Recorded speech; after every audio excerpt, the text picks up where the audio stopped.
రుద్రమదేవి ఏకపాత్రాభినయం చేయబోతున్నాను. నా పదునైన కరవాలంతో ఎదిరించి పొలిమేరలు దాటేలా ఉరికించి నా సైన్యాన్ని గెలిపించి నా సత్తా ఏమిటో చూపించాను. ఎగతాళి చేసిన నోటితోనే జయ హో వీరనారీమణి అని తల వంచి పొగిడేలా చేసిన తెలుగు బిడ్డను, సువిశాల కాకతీయ సామ్రాజ్య చరిత్ర ధృవతారగా నిలిపిన మహారాణిని, గణపతి దేవుని గారాల ముద్దు బిడ్డను, రాణి రుద్రమాదేవిని. మా తండ్రి గారు గణపతి దేవుడు తనకి పుత్ర సంతానం లేనందున నన్ను ఆడపిల్లగా కాక అచ్చం మగ పిల్లవానిగా పెంచడమే కాకుండా కత్తి సాము, కర్ర సాము, గుర్రపు స్వారములతో పాటు సకల కళా విద్యలు నేర్పించి నన్ను పట్టాభిషక్తులు చేయించారు.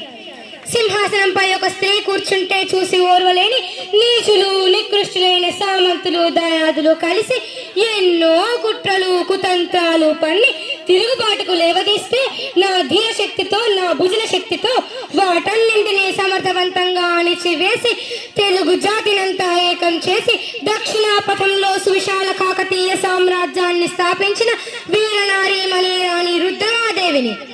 నా ఓరుగల్లు సామ్రాజ్యం పైనే కన్నేసి 8 లక్షల మంది సైన్యంతో దాడి చేసిన దేవగిరి మహారాజు మహాదేవుణ్ణి విరోచితంగా ఎదుర్కొని రణరంగంలో నిప్పులు కురిపించి శత్రువుల గుండెల్లో సింహస్వప్నంగా నిలిచి వారిని పొలిమేరలు దాటేలా ఉరికించి తరిమి కొట్టిన మోకాళ్ళ వద్ద మోకరిల్లేలా చేసుకున్నాను. నా వీరగజ్జలు వింటే శత్రువులపై ప్రాణాలపై పైనే పోతాయి. సంగీతం, సాహిత్యం, నృత్యాలలో పెద్దపీట వేసిందే నేను. పేరిణి నృత్యం పేర్కొన్నదే మా కాలంలో.